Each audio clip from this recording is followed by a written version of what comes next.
Alors, bonjour à tous. Je vais faire un récapitulatif de ce qu'on a vu tout à l'heure dans le chapitre 1, généralité sur les SGBD relationnels. Donc, ce chapitre il contient l'architecture générale d'un SGBD relationnel, les fonctions d'un SGBD relationnel, création, modification, mise à jour, etc. Les chemins d'accès ou ce qu'on appelle les index, et enfin les catalogues. Donc, je commence par quelques notions. Donc, pourquoi on a choisi le modèle relationnel? Donc, parce que c'est un modèle qui se base sur des concepts mathématiques. Il est à la fois simple et efficace. Donc, il est simple parce que tout est représenté sous forme de table ou de relation.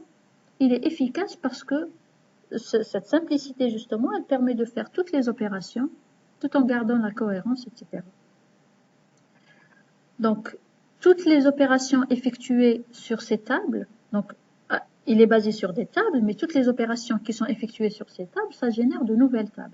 Donc, ce que vous voyez quand vous envoyez un select, par exemple, une jointure ou une projection, le résultat qui est renvoyé à l'écran, c'est aussi une table, d'accord? Mais qui n'est pas une table qui est stockée sur le disque.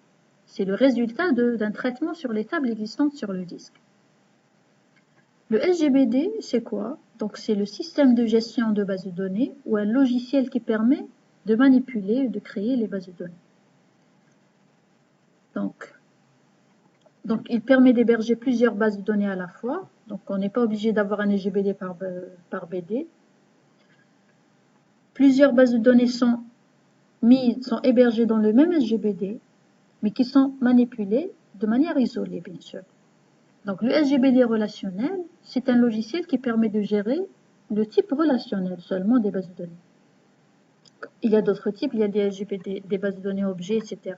Il faudra d'autres types de SGBD. Nous, on se concentre sur le relationnel parce que, comme on a dit tout à l'heure, c'est un modèle simple et efficace. Donc, on peut trouver des types client-serveur comme le type partagé. Donc, le type partagé, il n'y a pas de hiérarchie entre les machines. Le client-serveur, il y a une hiérarchie. Donc, le client, il interroge le serveur contient la base de données. Donc, il y a plusieurs clients qui peuvent interroger un même serveur qui contient la base de données. Donc, nous, on est dans ce cas de figure et on va utiliser surtout le logiciel Oracle pour nos TD et TP. Oracle est très répandu et donc il y a des versions assez stables. Il y a des versions bêta, mais il y a quand même des versions stables que vous pouvez utiliser durant ce semestre. Je vous invite à commencer à l'installer dès que possible. Après, il y a une petite remarque. Oui, l'apparition des SGBD relationnels du type client-serveur, donc elle est du type client-serveur qui sont gratuits, pardon. Elle a contribué justement à populariser ce modèle. Donc, il est très répandu, très largement utilisé. En gros, il traite les requêtes transmises par le client au niveau du serveur et le serveur envoie le résultat à ce client-là. Donc, il y a la concurrence entre plusieurs clients. On peut avoir plusieurs clients qui envoient plusieurs requêtes de lecture ou d'écriture sur les bases de données. Donc, le SGBD doit garantir une bonne gestion de cette concurrence. Donc, quels sont les principaux objectifs d'un SGBD relationnel? Donc, on a résumé ça sur 9 points. Le premier point, c'est l'indépendance physique. Ça veut dire quoi l'indépendance physique? L'indépendance, c'est-à-dire la transparence par rapport à l'utilisateur. Indépendance physique, ça veut dire quand je lance une requête, je n'ai pas à connaître le dispositif physique qui existe. Je n'ai pas à connaître comment les données sont réparties au niveau du disque, etc. Qu'est-ce qu'il y a sur le disque, qu'est-ce qu'il y a sur la RAM, etc.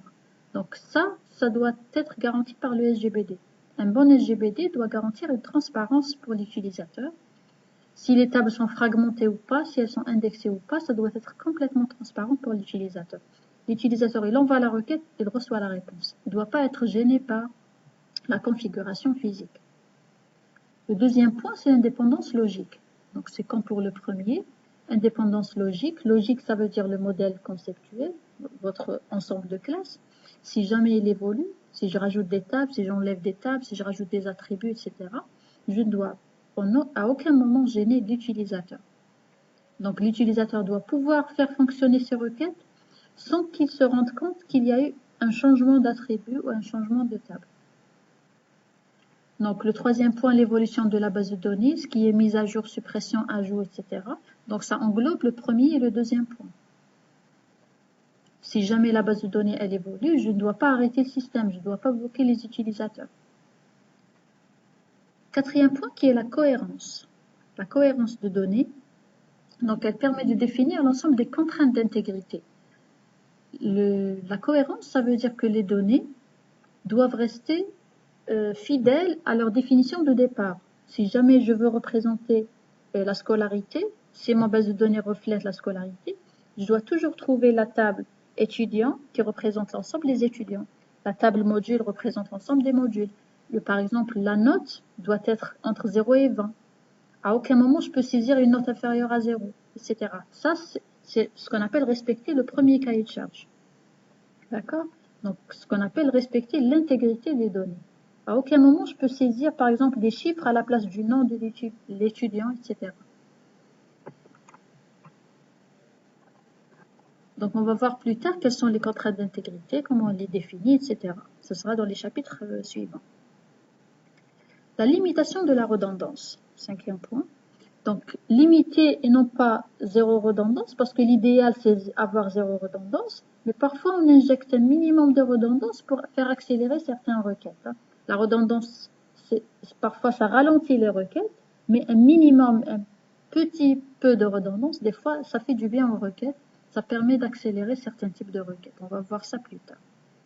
Donc, limiter la redondance au maximum. Il ne faut pas qu'il y ait des données redondantes dans la base, etc. L'efficacité des accès.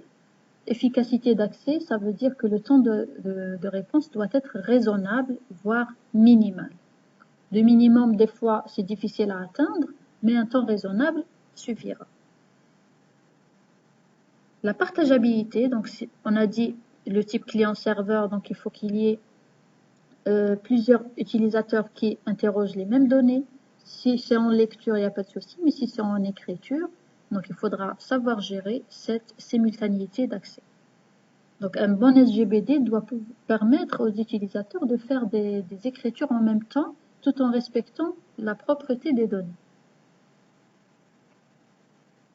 La confidentialité et la sécurité, donc comme le nom l'indique, il faut garder la confidentialité des données, donner les droits d'accès à qui de droit. La sécurité et la résistance aux pannes, si jamais il y a des coupures d'électricité, des bugs, etc. du système, il ne faut pas perdre de travail, il faut savoir rebooter, etc. Il faut savoir récupérer la partie du travail qui n'a pas été affectée. Voilà. On passe maintenant à l'architecture. Donc ici, je donne l'architecture un peu complexe qui est proposée par Ullman dans le livre Database Systems de Complete Book. C'est un peu, ça contient beaucoup de modules, mais je l'ai mise justement pour pouvoir passer à cette architecture assez simple, pour pouvoir l'expliquer de manière plus efficace. Alors je prends ça, je le mets ici, comme j'ai fait pendant le cours tout à l'heure. Alors, ça sert à quoi ceci? Alors, dans cette architecture, on voit qu'il y a d'un côté l'utilisateur et l'administrateur. De l'autre côté, il y a le disque dur ou la mémoire secondaire. Entre l'utilisateur et la mémoire secondaire ou la base de données, il y a le SGBD. Tout ça, c'est le SGBD. Tout ça, c'est l'architecture de mon SGBD. Donc, le SGBD s'étale entre la base de données, entre le disque et la RAM. Donc, il y a une partie, un plan de travail, une partie du travail qui est effectuée sur la RAM, d'autres parties qui sont utilisées sur le disque. Donc, qu'est-ce qu'il fait? Si jamais je lance une requête toute simple, l'utilisateur ou le programme Java, par exemple, il envoie une requête. Le compilateur, il commence par analyser cette requête. S'il n'y a pas de problème syntaxique, lexical ou sémantique, il va la passer au moteur d'exécution. Donc, le moteur d'exécution, il va générer ce qu'on appelle un plan d'exécution. Le plan d'exécution, c'est la série d'opérations ordonnancées dans laquelle on doit exécuter notre requête. Ce plan d'exécution, il ne va pas passer directement à notre base de données, il va d'abord passer au gestionnaire de l'espace physique. Cette partie verte, c'est le gestionnaire d'espace physique. Regardez. Donc, on passe de la partie bleue, qui est là, compilateur et moteur d'exécution, la partie bleue, la partie évaluation de requête. à la partie verte, avant d'accéder à la base de données. La partie verte, c'est le gestionnaire de l'espace physique. Donc, sans rentrer trop dans le détail, le gestionnaire de l'espace physique, il permet de ne pas accéder de manière sauvage à votre base de données. Il permet de définir s'il y a, par exemple, des données dans le cache, il va les récupérer, le buffer pool. S'il y a, par exemple, des index à utiliser, ce serait pas mal parce que l'index, il va accélérer l'accès au disque. On sait exactement à quelle adresse aller. Si on n'a pas d'index, on ne sait pas, on va fouiller partout. Si on a l'adresse, si on a l'index, on a l'adresse exacte où aller. Donc, il va récupérer tous les paramètres ou les modules nécessaires pour permettre un accès efficace à l'espace physique. Donc, la partie verte, c'est le gestionnaire de l'espace physique. La partie jaune, c'est quoi? Donc, la partie jaune, c'est les modules qui gèrent les transactions et la concurrence des accès. Donc ça, c'est pas lié aux requêtes. Les requêtes, c'est là, cette ligne-là. Là, c'est ce qui est transaction. Les transactions, c'est un type particulier de requête. C'est des commandes assez complexes. C'est pas du SQL, c'est du PLSQL. D'accord? PLSQL plus d'autres commandes. Donc, la partie PLSQL, elle est gérée par le gestionnaire d'accès concurrent. D'accord? On va voir ça dans le chapitre des transactions et l'accès concurrent. Donc, après la partie jaune, il y a la partie rouge. La partie rouge, c'est quoi? C'est ces petites bulles-là. Donc, les métadonnées, j'ai mis métadonnées et statistiques, métadonnées et index, métadonnées, etc. C'est quoi les métadonnées? En anglais, vous trouverez dans les ouvrages metadata. Donc, en français, vous trouverez catalogue, dictionnaire de données, métadonnées, etc. C'est plusieurs noms qui signifient la même chose. Les métadonnées, c'est le catalogue système. Le catalogue système, c'est un ensemble de fichiers ou un ensemble de tables. C'est comme une petite base de données système. C'est une base de données système qui contient toutes les données reliées à votre base de données. Donc, elle contient toutes les tables que vous avez, le nom des tables, le nom des attributs, le nom des contraintes, le nom des index, le nom des vues, etc. Donc, on va répertorier tout le contenu ici pour pouvoir justement analyser efficacement notre requête. D'accord? Pour permettre justement d'avoir par exemple la taille des tables, etc. Pour permettre de décider est-ce qu'on commence par telle jointure ou telle jointure, quelle est la jointure qui va coûter moins cher, etc. Donc, tout dépend de ces métadonnées qui nous donnent une idée sur le contenu de la base sans avoir à entrer à l'intérieur. D'accord? Pour proposer le meilleur plan d'exécution possible, par exemple. Je remets les choses en là. Alors, donc voici l'architecture simple d'un SGBD. Vous avez l'utilisateur qui envoie une requête. Le SGBD, il lance le moteur d'évaluation des requêtes, le gestionnaire d'espace physique. De l'autre côté, j'ai le gestionnaire d'accès concurrent et de reprise après panne. Et j'ai les métadonnées ou la métabase ou l'ensemble des catalogues, si vous voulez, qui permettent justement une meilleure exécution des requêtes avant d'accéder à la base de données qui est là. D'accord?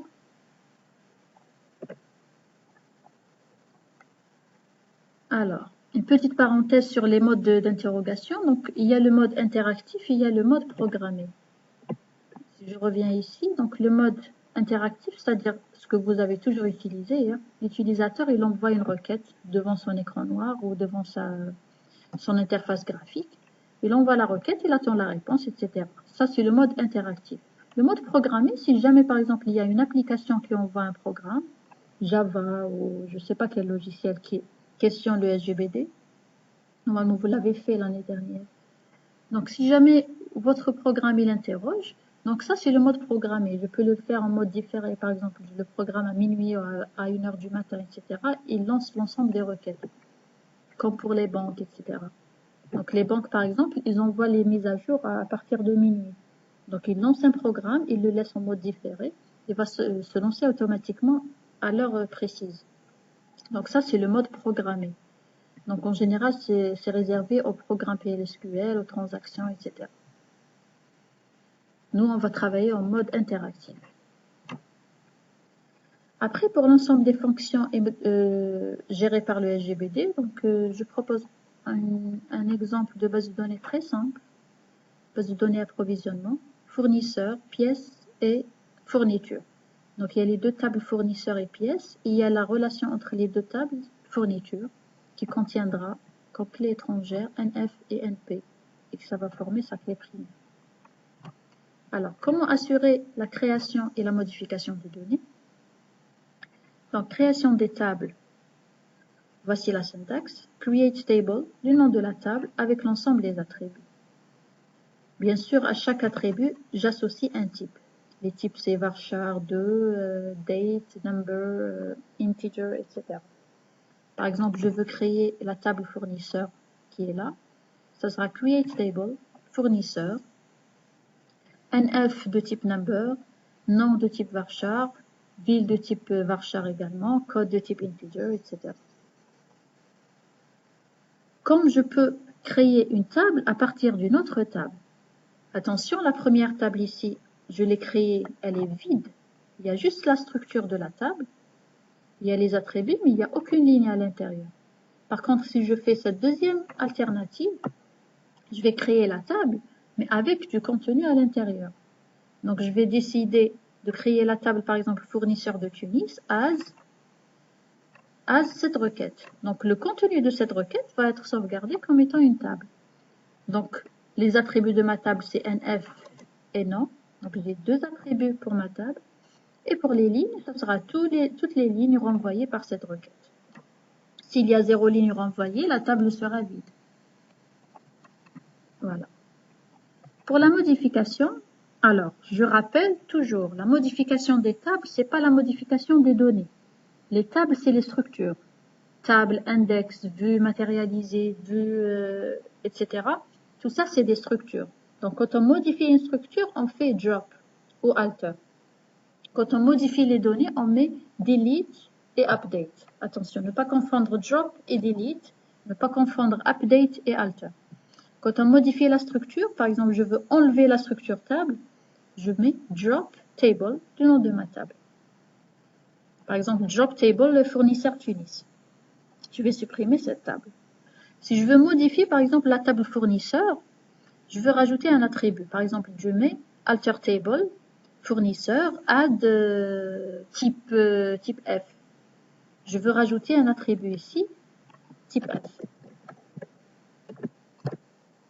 Comment je fais? Je n'ai pas supprimé la table et la recréer à 0. Je mets juste alter table, fournisseur, add, type F, entre parenthèses, le type de l'attribut, par exemple varchar 2, etc. On va voir plus d'exemples pendant le TD.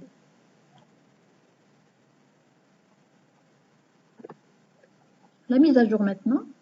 Donc, il y a l'insertion, la modification et la suppression. Et je rappelle encore, la mise à jour, c'est les lignes. La modification des lignes et non pas de la structure. Donc, les insertions. Si je veux insérer des lignes, je veux remplir ma table.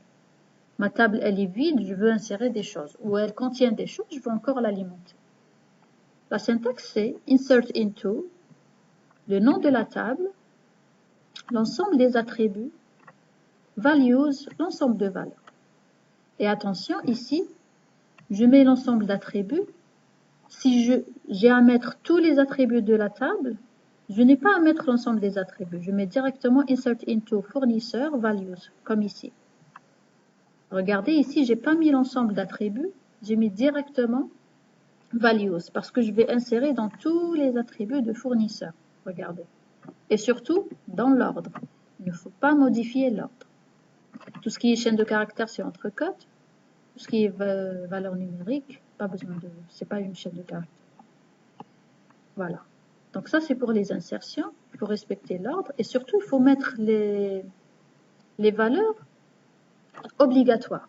Si jamais vous avez l'attribut code qui est obligatoire et vous ne l'avez pas mis, il va vous signaler une erreur, une violation de contrainte parce que l'attribut code doit figurer lors de l'insertion. On ne peut pas mettre nul dans la valeur code. Si jamais vous l'avez déclaré note nulle à la création, vous devez impérativement l'inclure dans les insert. ou alors mettre toutes les valeurs. Si vous ne voulez pas l'inclure, par exemple comme ici, on va mettre comme ceci. Fournisseur F1. D'accord? Il doit figurer. À aucun moment, je peux mettre nul dans la case code.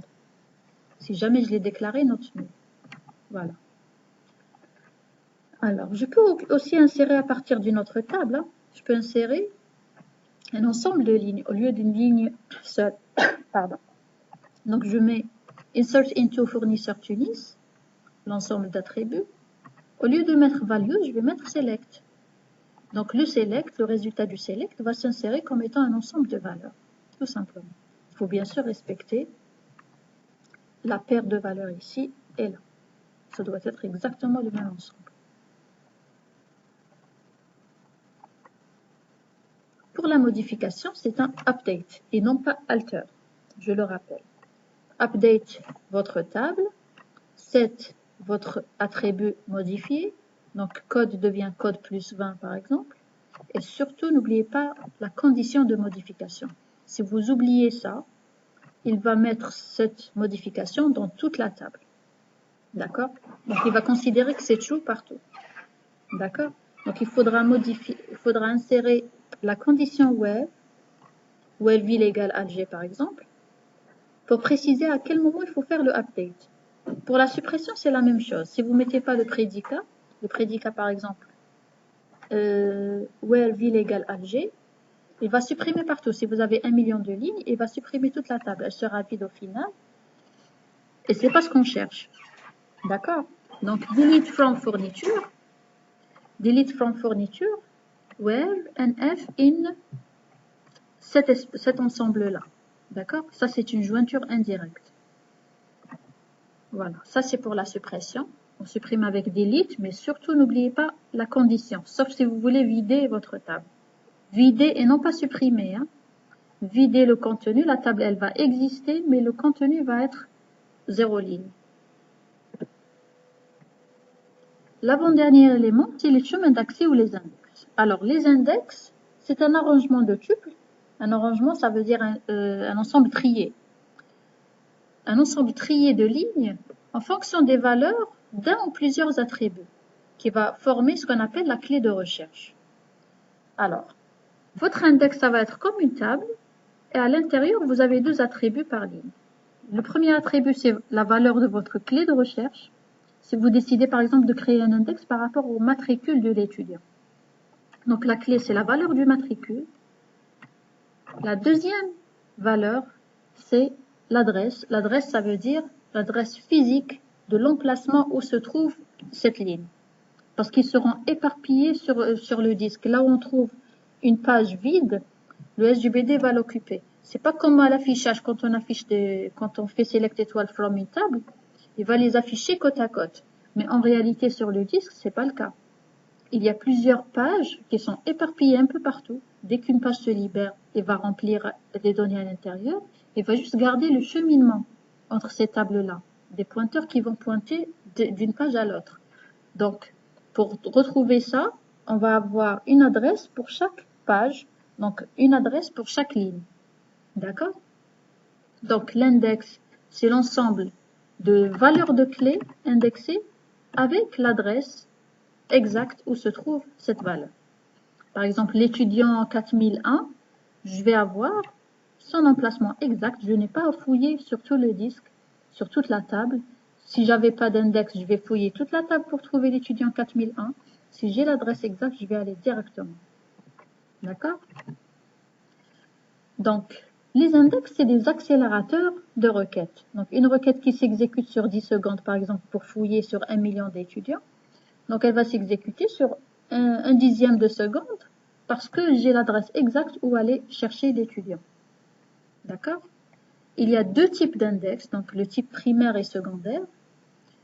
L'index primaire, c'est tout simplement l'index créé sur la clé primaire de la table. Les autres attributs, on les appelle index secondaires. Si je vais indexer sur le nom de l'étudiant, le nom de l'étudiant, ce n'est pas une clé primaire, donc mon index, il va s'appeler index secondaire, tout simplement. Pour la création, alors j'ai create index, le nom, on la relation et l'attribut. Donc, je vais aller directement aux exemples.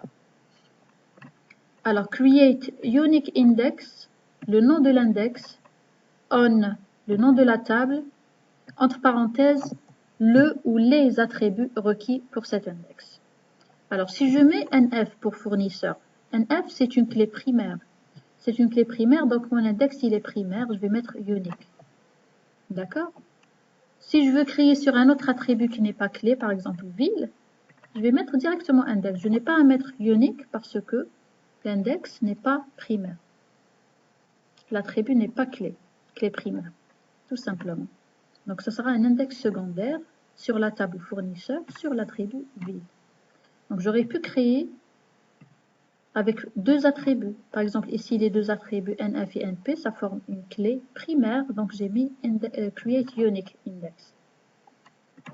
Donc, juste pour rappel, Oracle, quand vous mettez create table et vous mettez primary key, il va automatiquement faire un create unique index sur l'attribut clé primaire. D'accord? Vous n'avez pas à refaire cette création parce qu'il le fait automatiquement, Oracle. Pour supprimer l'index, comme on a dit, l'index c'est une structure comme une table, donc on fait drop et non pas delete. On fait drop index, le nom de l'index. Alors, une petite remarque à la fin. En permettant l'exécution à tout moment des instructions create index et drop index, donc vous remarquez qu'on va assurer l'indépendance physique, comme on a dit tout à l'heure. L'indépendance physique, ça veut dire si les utilisateurs sont en train d'interroger le SGBD, et moi je suis administrateur, de mon côté je vais créer un index, ils ne se rendent pas compte les utilisateurs. Ils vont juste lancer des requêtes, ils vont avoir un résultat dans un temps optimal.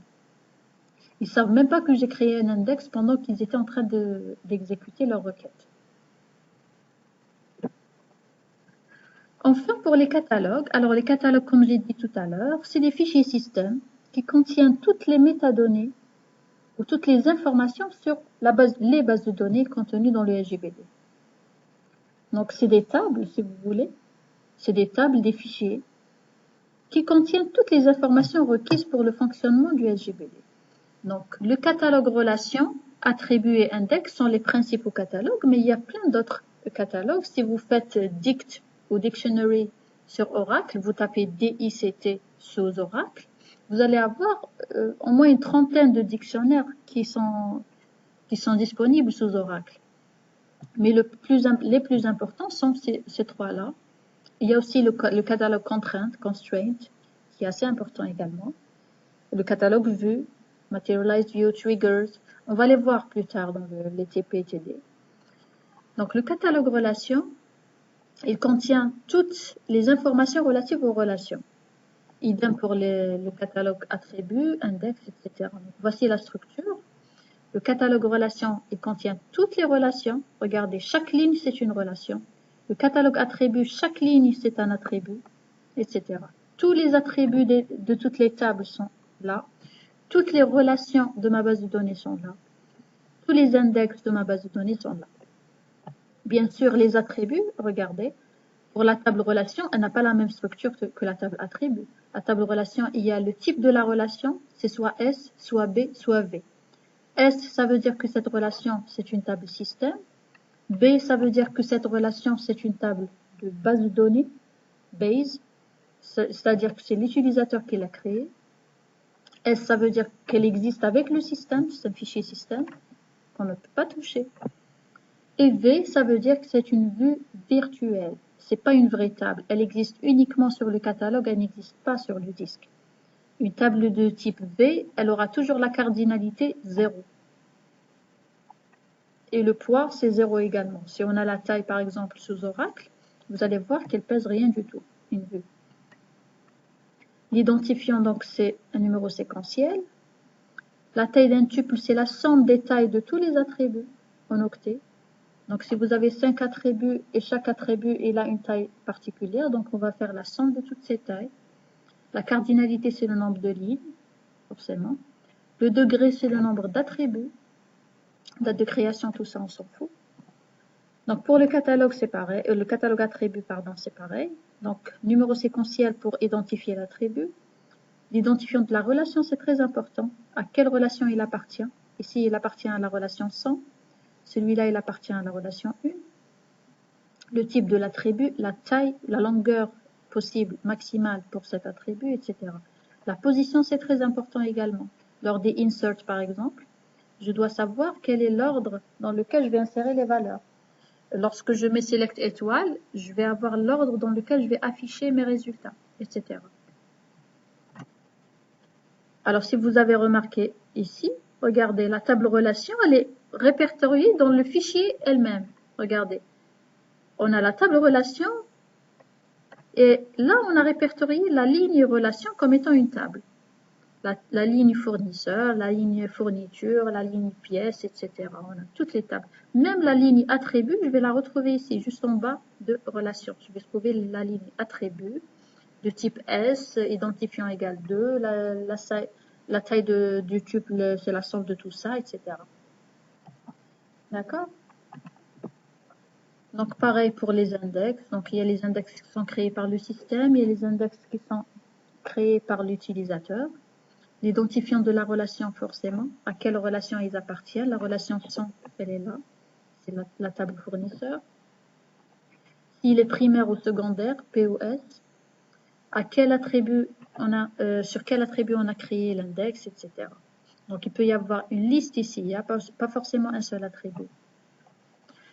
Et vous pouvez trouver, par exemple, sous Oracle, plein d'autres catalogues. Par exemple, le catalogue relation, sous Oracle, il s'appelle User All Tables. Le catalogue attribut, User All Attributes, etc. User All Columns, pardon. Columns, et non pas Attributes. User Constraints, User Indexes, etc. Vous allez trouver tout ça. On va le tester pendant le TP. Donc, je pense qu'on a fait le tour. Si vous avez des questions, n'hésitez pas à m'écrire sur cette adresse-là. Je vous dis à bientôt. Bon courage.